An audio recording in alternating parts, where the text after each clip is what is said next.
Hi guys, welcome back to Edit with Holly. My name's Holly. I'm so glad that you're here with me today. I am sorry if you hear my dishwasher draining in the background. I just got that running and a few minutes ago, and I've got some rolls rising in the oven with the light on and the oven off. I am getting supplies. They need to rise for about a half hour or so. So I figured now is the perfect time to go outside and get some stuff done. So it is the middle of October. We already had our first frost. Everything that's frost tender in the garden is done, but we still have some stuff to do. So today I thought that would be a perfect day to harvest our sweet potatoes and to get the one bed that we're going to plant. We're going to plant garlic in two beds, elephant garlic in one and regular hardneck and softneck garlic in the other. And then we have another bed that we're going to plant shallots in. So all of that needs to be done probably the end of the week. So I figured today is a good day to harvest the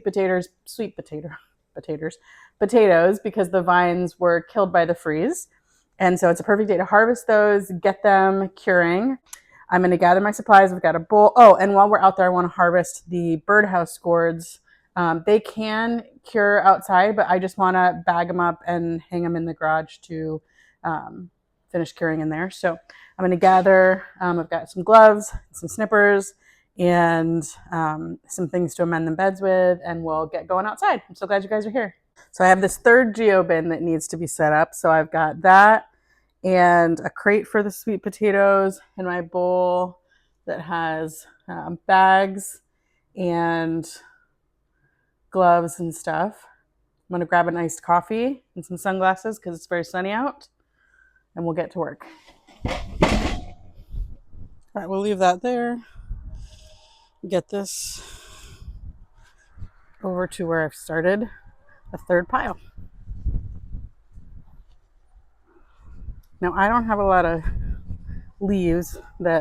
trees that drop leaves, but my neighbors have that tree. Shout out to Beth and Mark for letting me steal your leaves. So we're going to get this unwrapped and set up so we can start a third pile right there. So I've been using these Geo Bins for the last 2 years, and I really do like them. I think they're like a beginner entry point to having your own compost pile at home. They work really well, create a lot of airflow. They're not super ugly to look at. Do you know what I mean? They're just kind of like, they kind of blend in. They're easy to put together. I think in the future I'll probably do like a three bin hard-sided compost system, but for now these work really great. I can link this one that I'm using below. I think there's a lot of different versions of it, but I've been super happy with the one that I've used so far.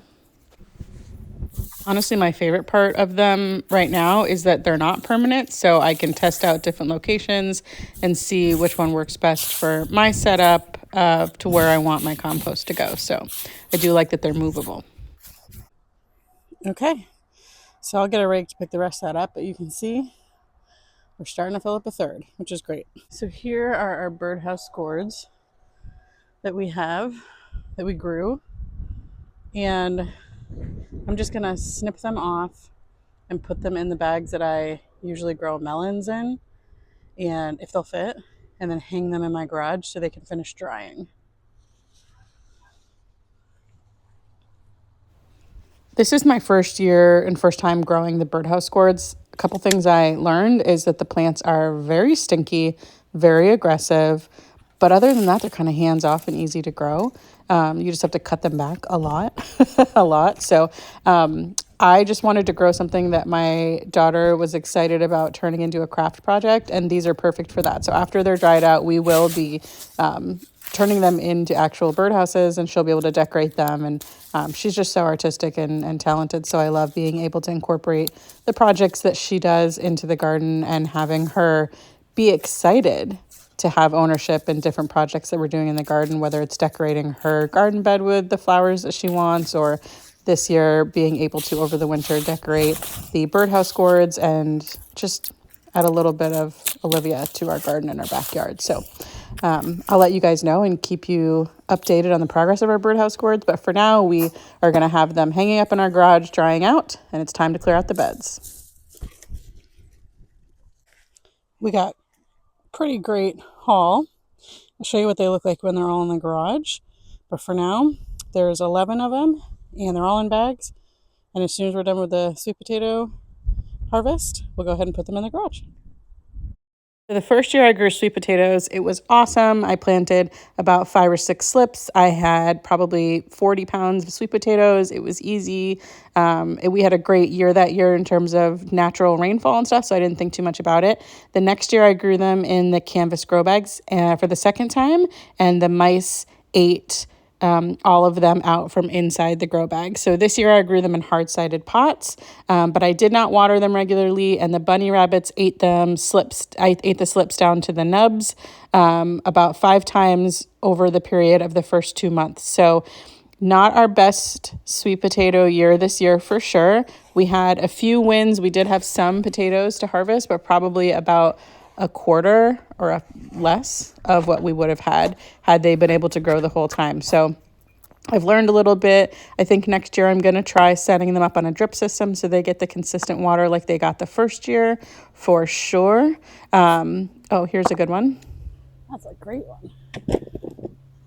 So I'm definitely going to put them on a drip system, and I'm not sure if I'm going to grow them in containers or not, but we'll see how it goes. We'll change them. Oh, that's a good one.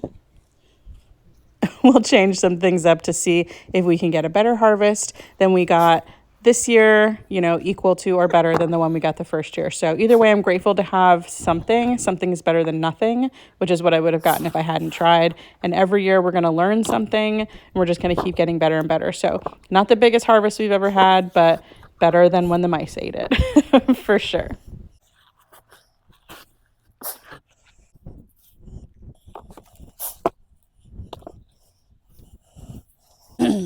So definitely not our best harvest. Definitely not our worst. Last year with the mice eating everything, I'm happy to get this. And then this year we had the bunny rabbits eat our starts about 4 times. So we'll take it. We'll try again next year. I might plant some of them in ground next year. We'll see.